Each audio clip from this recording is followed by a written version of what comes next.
For those of you that use Rme audio interfaces, you're probably familiar with Totalmix Fx, the front end for your Rme interface. It allows you to route and monitor signals happening within inside your Rme interface. A lot of people seem to have quite a negative opinion of Totalmix Fx and say that it's quite unintuitive and difficult to use.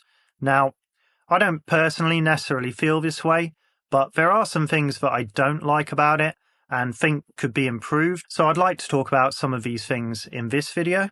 But to start with, let's talk about some of the positives. For me, coming from the live sound world and being very familiar with digital mixing consoles, I find the way Totalmix Fx operates is very similar to digital mixers. So for me, I find it quite intuitive in the way it operates. In the top row, you've got all your input channels. So these are all the signals coming into your interface. And then in the middle section, you've got your software playback channels. This is often what confuses a lot of people, but if you think of this as essentially all the signals happening internally within your computer. So for example, the main one is going to be your DAW playback. So audio coming out of your DAW is going to come into one of these software playback channels. I'll also use these channels for stuff like click track. I can send that out of a separate output within Pro Tools, and then that's going to come up on a different software playback input. The bottom row is for all your hardware outputs. So any outputs you have hooked up to your interface, your main studio monitors, any headphone mixes or output to your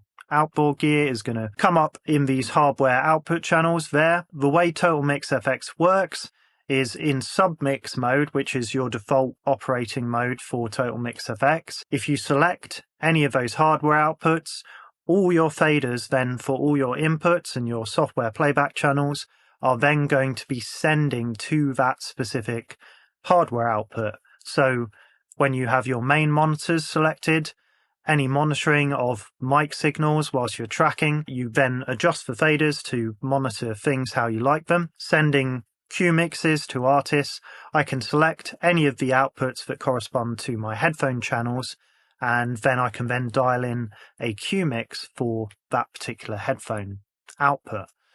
So it, for me, is a very intuitive way of working. Yeah, I don't really have any issues with it. I can see why it might be confusing to some people, but I do feel like once you put a little bit of time in and get used to the way it operates, it is quite intuitive and easy to use. The interface overall, I feel like it's a little cluttered, and maybe that's why some people have a hard time with it. But yeah, I don't think there's necessarily inherently anything massively wrong with the overall GUI design. I like the fact you've got dedicated DSP, EQ and compression on all input channels. You've also got parametric free-band EQ on hardware outputs. It's quite utilitarian in terms of its sound. It's uncolored, so you're not going to get any kind of characterful EQ or compression here. It's a useful thing to have on inputs, you know, sweeping for problem frequencies on a mic signal. Say you've got a bit of a weird resonance on your snare mic. You can use that EQ to pinpoint where it is and then either adjust the mic or just EQ that out.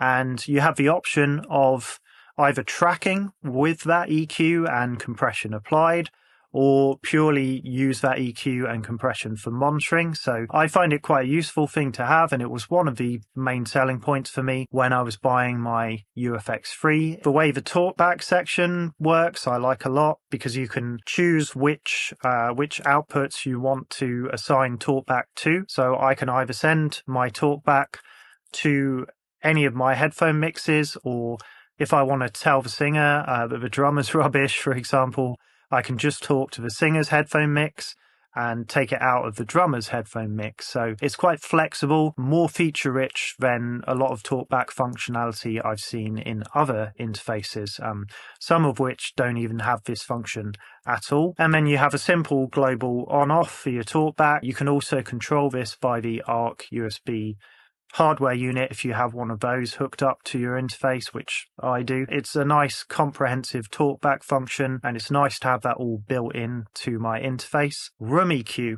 Rme EQ is something that Rme added recently to Totalmix.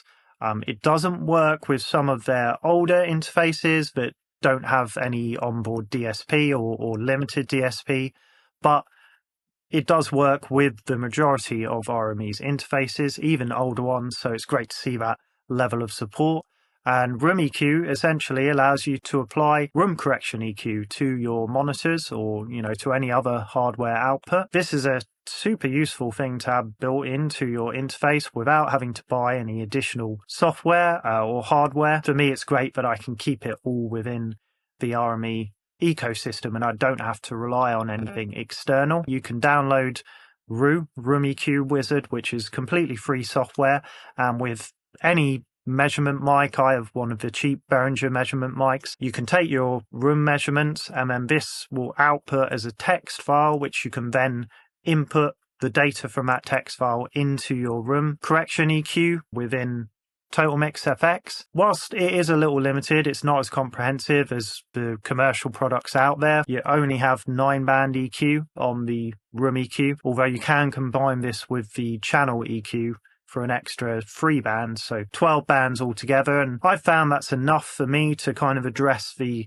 main problem points EQ wise with my monitors in my room. So yeah, it's great that this is something we got for free. I like the fact that you've got inbuilt effects as well. Again, although it's not the most comprehensive, you've just got a simple reverb and echo effect. Really, that's all you need just as a tracking effect. Any other effects that you're going to put on in the mix, or I suppose whilst tracking, you're either going to do with plugins or dedicated hardware. Say your singer is tracking vocals and they just want a little bit of reverb in their cans just for general vibe. This is perfect for that application, and again, to have it built into the interface, which you don't have necessarily on a lot of audio interfaces, it's a nice addition to have, and again was a selling point for me buying into Rme. You can send this independently to different hardware outputs as well, so I can monitor in the control room the vocals completely dry, and the singer can have a bit of reverb for general vibe whilst they're tracking. And now on to the things that I don't like. So number one for me, and this is the biggest thing that I really hate about Totalmix Fx, that you can't reorder channels. What I mean by this is the way Rme interfaces work. In the case of my UFX3, everything comes up in Totalmix Fx in a specific order in terms of how the interface receives its input count. With the UFX3, you have 12 analog inputs, 4 of which are mic preamps, the other 8 line level. The 8 line level come in first, inputs 1 to 8, and then the mic preamps come in inputs 9 to 12. I have a Liquid Sapphire 56, which I essentially just use standalone as an 8-channel preamp. That comes in over ADAT, which comes in further down the input count. I think that comes in channels 13 onwards. After that, I have a SSL Alpha Link hooked up over MADI. MADI then comes in from channel 32 onwards. What this means is that because I have a bunch of hardware preamps hooked up to my SSL Alpha Link, and then I have a 8-channel preamp hooked up to my first 8 analog line-ins on the Rme, my inputs are coming up all over the place depending on what preamps I use for different things, because I like to use different preamps for different flavors. For example, my snare top mic, generally I use that on a Warm Audio 500 series preamp. That is going to come up on the MADI line somewhere, channels 38 or whatever it might be.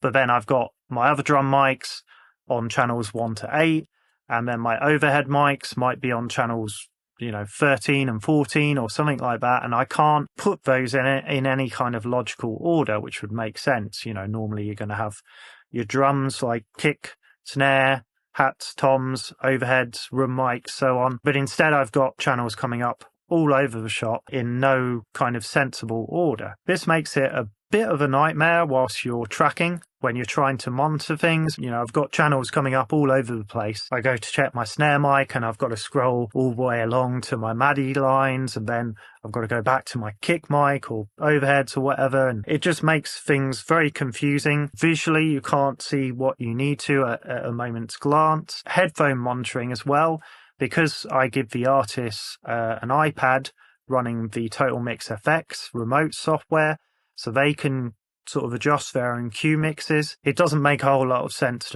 to them because they've got inputs coming up all over the place in no kind of logical order. When the drummer wants to adjust his kick mic, but it's coming up like after the overhead mics, it just visually is very cluttered and confusing and slows things down whilst tracking. When you're in the studio with clients, time is money, so you don't want to be, you don't want to have things that are going to slow you down. You want the whole process to be quick and easy. Rme have said on their forums that apparently they would need some kind of firmware update to their interfaces in order for this to be a possibility. This doesn't really make sense to me. Put it this way, in the case of digital mixing consoles, there are usually two ways of routing signals where you want to. So you'll have the actual software patching, which is internally rerouting signals, and that does require some level of hardware processing. But then you have either custom layers on some consoles or Allen and Heath with their SQ series and D-Live. They'll have the strip assign function, which you can choose whatever inputs and outputs, whatever you want, assign that to any of the physical faders. So in the same way with Totalmix Fx, you should be able to, just purely on a GUI level, change where things are coming up. And that isn't changing the internal software patch at all, and so that wouldn't require any sort of DSP hardware requirements from your interface. This would be happening purely inside your computer. Your interface is still seeing things internally within its software patch. It's still seeing things where they are coming up one-to-one. It's just the software that's rearranging them visually. Hopefully that explanation makes sense. There's a real differentiation between soft patching and then visual, rearrangement of channels, I guess. So this is something that I just can't understand why Rme won't implement. On their forums, it's pretty much something they say they're not going to do, despite users, there have been threads that people have posted for years now. People keep asking for it, and Rme keep saying, no, it's not going to happen, or at least they have no plans to implement it. And for me, it's such a basic, obvious feature, and it's something I wish they would implement, because for me, it's really something that puts me off sticking with Rme. I love everything else about my UFX3, but it's such a massive head spin when you've got channels all over the place when you're monitoring in Totalmix. If I found a better solution out there that meant moving to a different company's interface, I would be persuaded by that. So for me, it's the difference between staying a customer of Rme or moving elsewhere. Number 2, the fact that Rme refused to develop an Android version of the Totalmix Fx remote app. At the moment, it currently only exists for iPad, for iOS, even though, the world over, in many countries, the Android user base is much higher than that of iOS. It's still something that Rme just flat out say they have no plans to develop. It seems like such a missed opportunity and something that would help them shift a lot more audio interfaces. I know for me, when I was looking at purchasing the UFX3, the whole remote app thing was a huge selling point to me, because rather than having to buy a completely separate headphone QMix system, they can be quite expensive.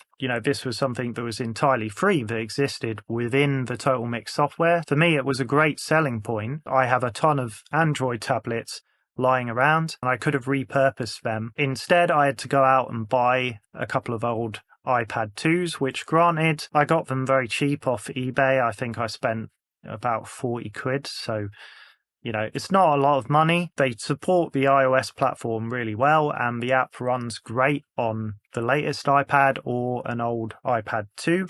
I don't think it works with the original iPad, but the fact it works with an iPad 2 is pretty impressive. So I will give them kudos for that. But the fact there is no Android version, I think, is a huge oversight. I think the iPad app also needs a total redesign. It really looks like a badly scaled version of the Totalmix Fx software. It's kind of like they just took Totalmix Fx and dumped it on a tablet. The scaling's really bad.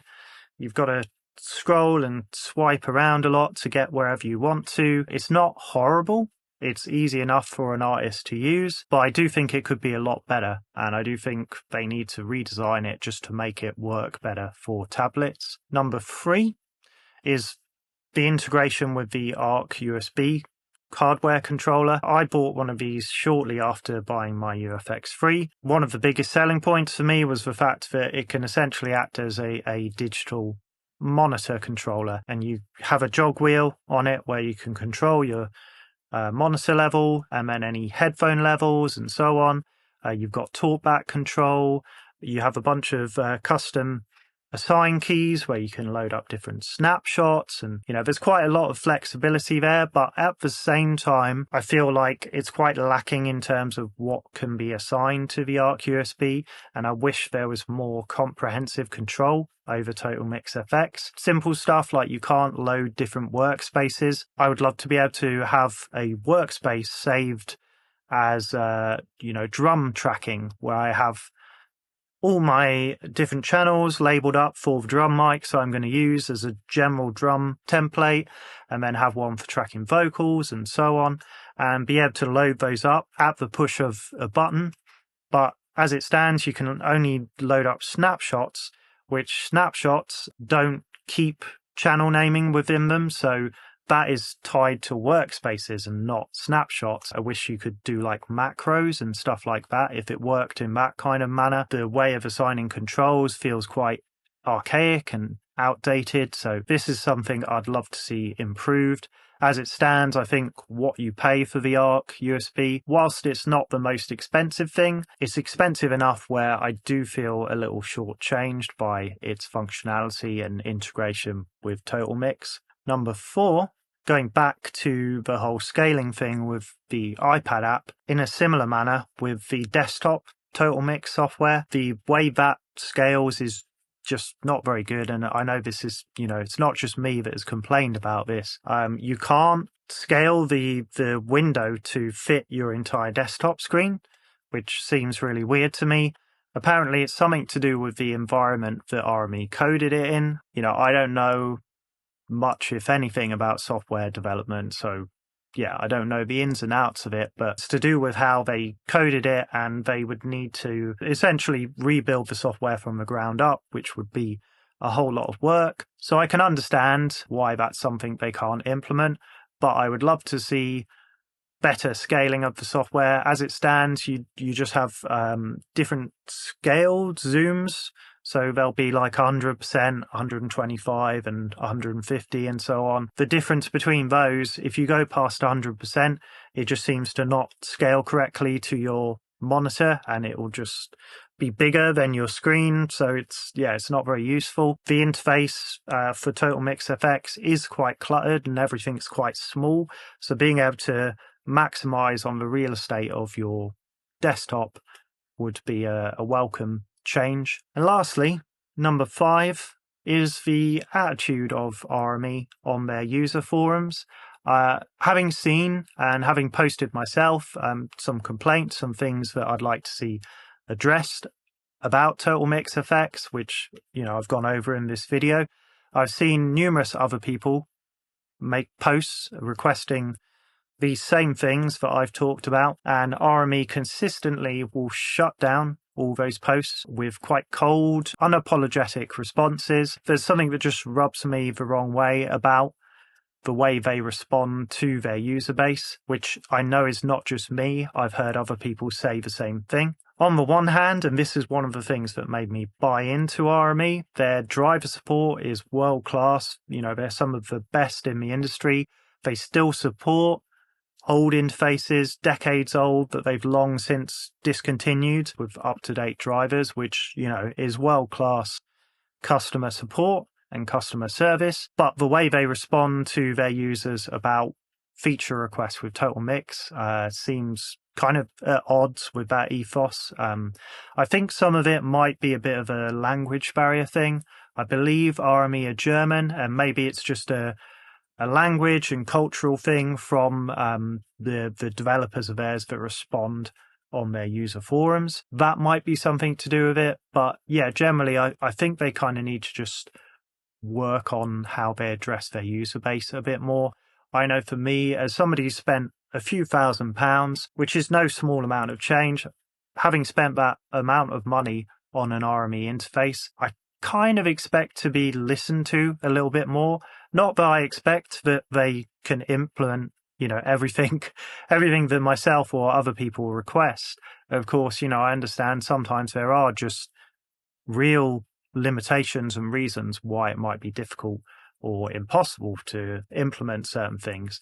At the same time, people have been asking for the same things for many years now, like the Android version of the Totalmix Fx remote app. The fact that, they seem so indignant and just refuse to address anything like that rather than at least taking on board user feedback, it just rubs me the wrong way. Anyway, those are my thoughts. Let me know what you think about Totalmix Fx. Do you like it? Do you hate it? What would you like to see changed or improved about Totalmix Fx?